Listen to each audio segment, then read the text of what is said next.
Business owner and entrepreneur. I know many businesses make the mistake of thinking that marketing is all about making a sale. However, marketing is actually much more than that. It's about creating a relationship with your customers and building trust. That's why it's so important to avoid making common marketing mistakes. Our new ebook, and I love it, The 7 Biggest Lies Told About Marketing Your Business, can help you do just that.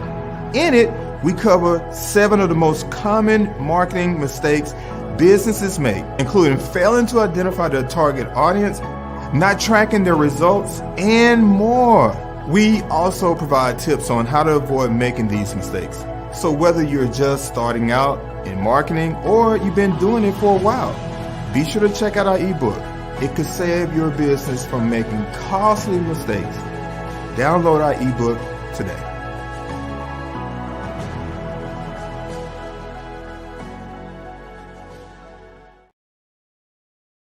Wendy was a game changer. When she sent me that press release, it just about brought me to tears, because a lot of times we as business owners, we don't focus on ourselves.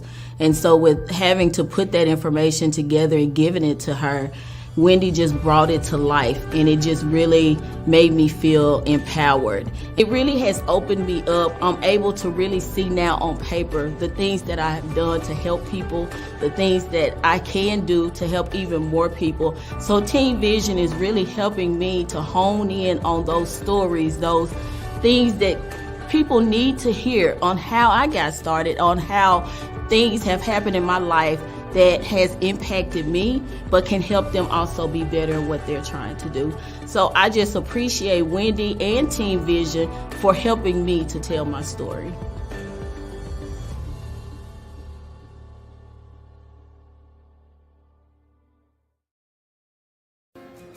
My name is Daniel C., and I'm a farmer's insurance agent. I became a farmer's agent to help families understand the importance of protecting their family and their lifestyle in any event. In 2015, I experienced a sudden loss of my mother. Due to the lack of care from her insurance provider, she lacked the coverage needed for the unforeseen circumstance.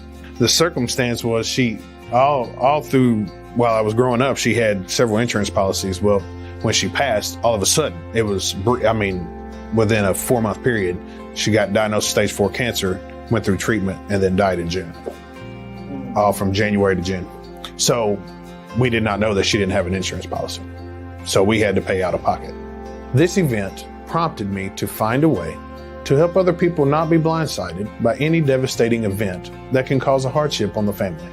That's why insurance is so important. At Farmers, we provide insurance for just about anything you can think of. Smart people have insurance. Really smart people choose me. Ready to get smarter about your insurance coverage and get that VIP treatment you deserve? Call us to set up your free policy review or text free quote to 501-835-2858. I know you're smart, but you can always get smarter on your insurance needs to make sure your family is protected the way you want them to be. We are Farmers.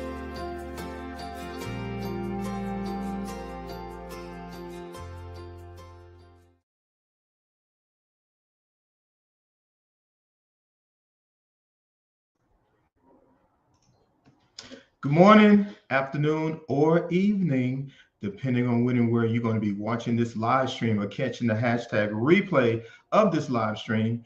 Greetings and welcome to Talk to an Attorney Thursday. I'm Kevin Williams, your host, educating, equipping, and empowering our audience is the goal to these shows.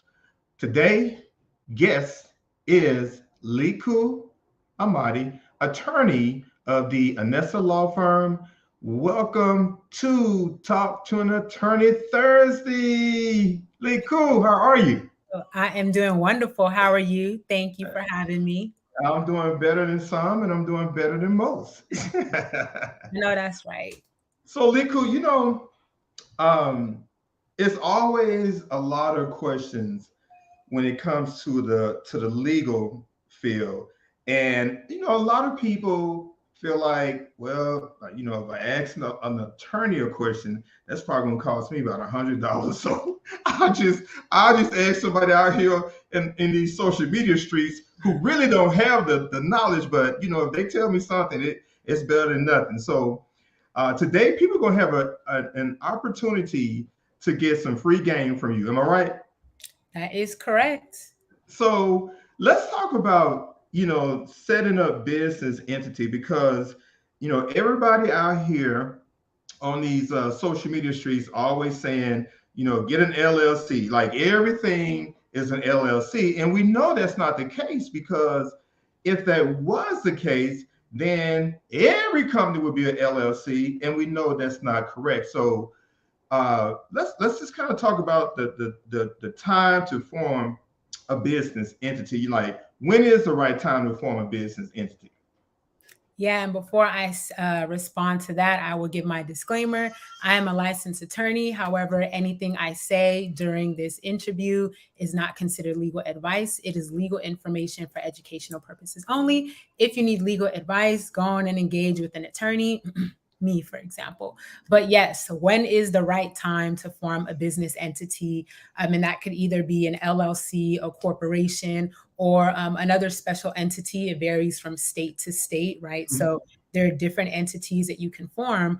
But generally, and I'll probably start all my answers with this, it depends, right? Because the purpose of getting entity protection at the minima, at the lowest level, is to have liability protection, right? You are doing business and you want to make sure your personal assets, your money, maybe your job, your house, your cars, your stocks, etc., those are protected from any business activity. So one of the factors when it comes to it depends is liability, right? Like risk of liability, excuse me. So one of those, for example, if you're selling blankets, right, that may not come with too much risk associated with it, right? Knitting and selling blankets at the farmer's market versus if you're at the farmer's market selling grandma's recipe for, beef tacos, right? Which could come with potential food poisoning, somebody has an allergic reaction, right? So it really depends on the liability, the risk of liability level in your business. It may depend also on your business industry. It may depend on if you're doing this as a side hustle or you're a full-time entrepreneur, right? Because the more time you dedicate to something, the more serious you are about it, right? The more time and investment you put in it, the more you want to be protected. Me, I say hey, protection at the outset, first and foremost, more than anything, but there are multiple factors to consider, and those are some of them. And the last one is just investment, right? Some states, depending on where you form your entity, require you to pay certain fees, taxes, regardless of whether you're making money in your business or not. So it's really several considerations to make, and that varies from business to business, but those are some of the factors to take in. So what's the difference between an LLC and a S corp? Those type of entities. Yeah, and you see that a lot. It's tax season now, and I made a post the other day.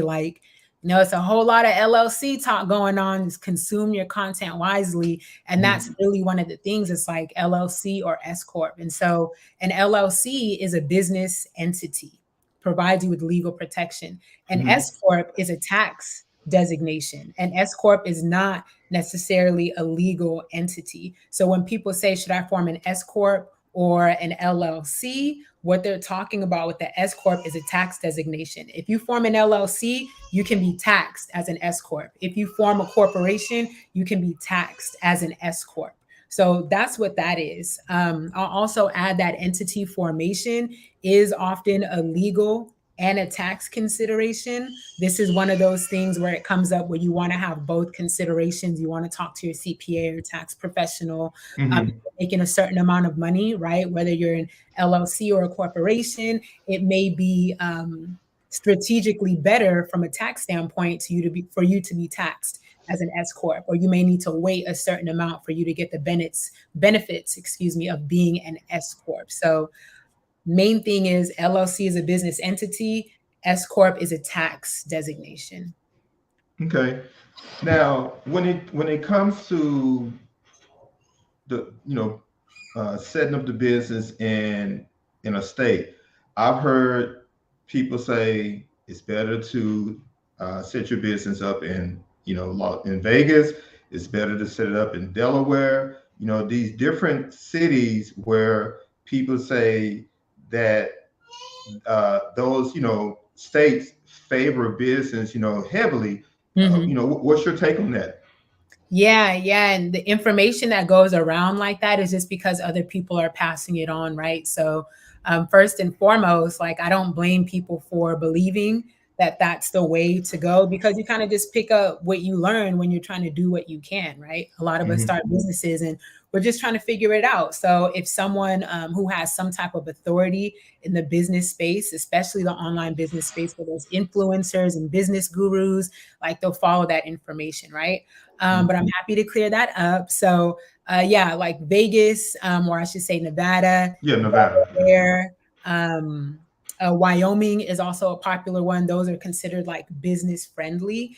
And what I've seen when people try and form their business, I'm in California. So when people try to form their business in states like that outside of California, they're Hmm. usually trying to run away from the $800 minimum tax that California places on businesses every year, right? They're going Okay. somewhere else, is business friendly, and they don't want to be subject to those taxes. And so they try to go to those places because it's business friendly, when in reality, corporations form their businesses in other states. Like Delaware, super popular for corporations. Like all the tech companies out here, most of them, I would say, like, are headquartered in Delaware because it's business friendly for litigation purposes, right? Hmm. Hmm. They get into lawsuits and get sued every day. So there's strategy behind registering your business in Delaware. And I'll Hmm. also add that for most states, just because you register your business in another state doesn't mean that you don't have to register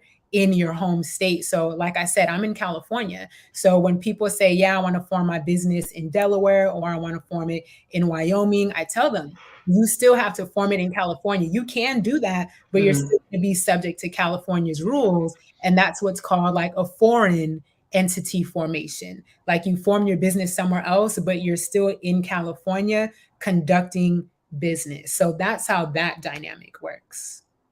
So let's talk about DBAs. Yeah. What's the difference between a DBA and an LLC?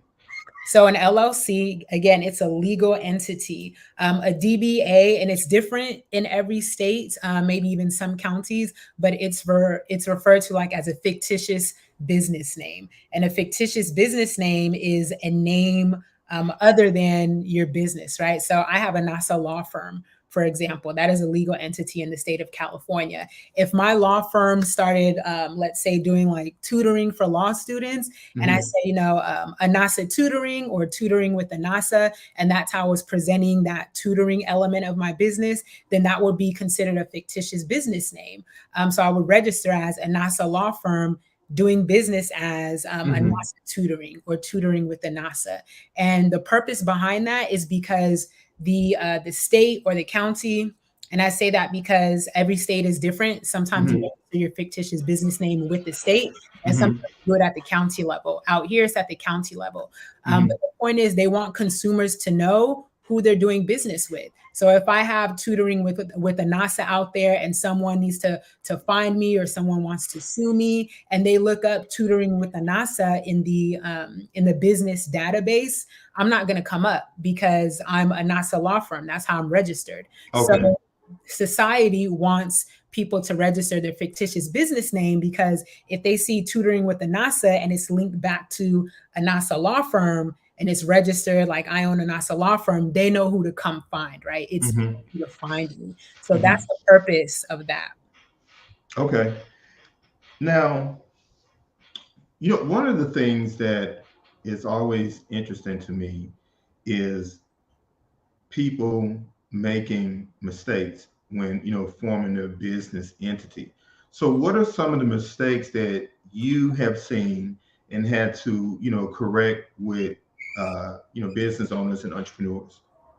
Yeah, happy to share. One of them is definitely registering in another state, right, versus the state that that person is in. So Hmm. the mistake is not knowing that they still have to register where they're running their business operations. So that's a huge one. Another mistake is not keeping up with the upkeep requirements. Every state is different, but generally you have to file some type of annual or biannual report to show that you're either still doing business or to update basic information, like if you change your business name or your business address. And that's usually, again, very state to state, but out here, I think it's a $20 or $25 fee to file that biannual report for LLCs. And if you don't do that, your LLC can get suspended or revoked, and now you're out here doing business without protection. So that's a huge one. I also see people making the mistake of commingling their funds,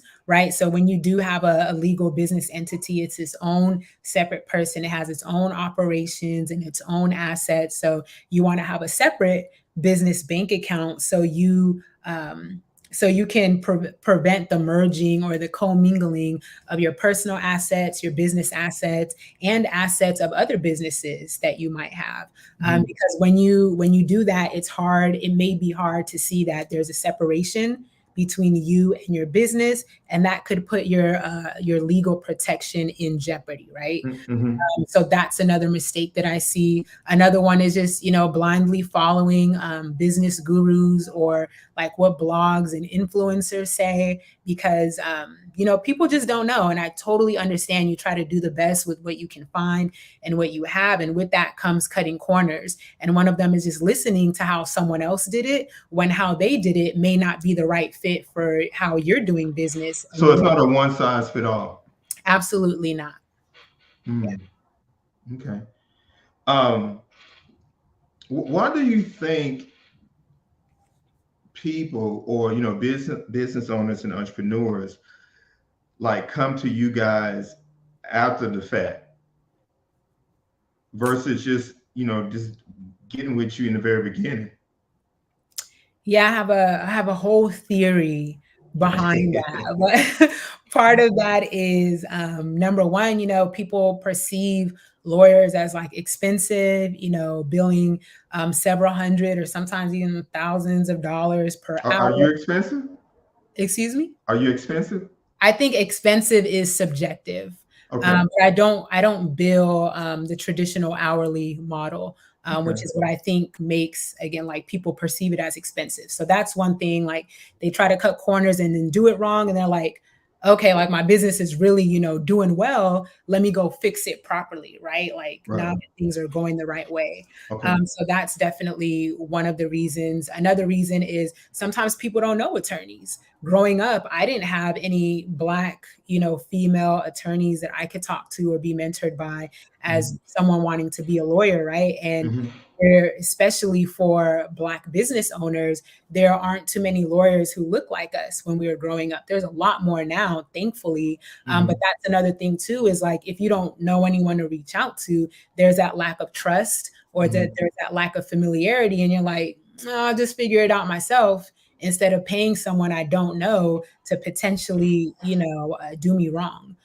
So I think those are two huge elements right there. So what services do you specialize in? And then who is like your primary audience? Yeah, so I work with online service providers, particularly coaches, consultants, speakers, and strategists to help them establish a solid legal foundation for business. And that is through drafting and reviewing contracts, filing trademarks, intellectual property, and just general strategies to protect businesses. And do you do like online workshops? Do you do like webinars that, let people kind of see what it's like to possibly work with you, or, how does that work, or what's the process? Absolutely. As far as like the just online webinars and workshops, I've done over 20 to 25 of those since I started my law firm in 2021. I'm very adamant about making sure people have the education behind the law. So I'm not just going to draft or review your contract. I'm not just going to file an LLC for you. I want to make sure you understand what this means for your business, the implications, the pros and cons, and how you need to move to make decisions moving forward. So I do webinars, workshops. I speak at events. I speak in coaching programs and cohorts, which is what I love to do, because when people finally get that aha moment, like, oh, that's what that means, or oh, that's what they were talking about when they said S Corp or LLC, that light bulb moment really can influence, the next actions that they take. And I think that is part of being a business owner, is having the knowledge, just not legal, but in any area, to make those informed business decisions for what's best for your business. Do you have any upcoming webinars that I'm personally hosting at the moment? No. Okay. But I do plan to host some more this year for sure. And people can find that at anasalawfirm.com. And spell that website out if you would. Absolutely. ANASA lawfirm.com. That's usually where I would post any events, as well as, like, if you're looking to book a consultation about entity formation, or whether it's an LLC, corporation, DBA, then you can also find me there as well to book a complimentary legal, business formation consultation. Any closing comments versus arguments?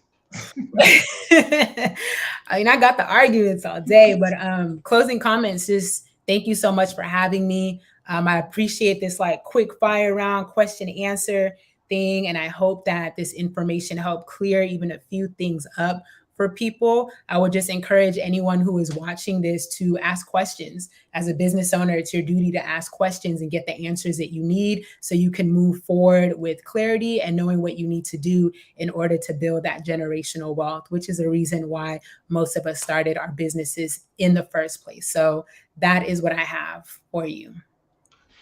Liku Amadi, Anasa Law Firm. Liku, thanks for being on the show. Absolutely. Thank you for having me. Thank you. Bye.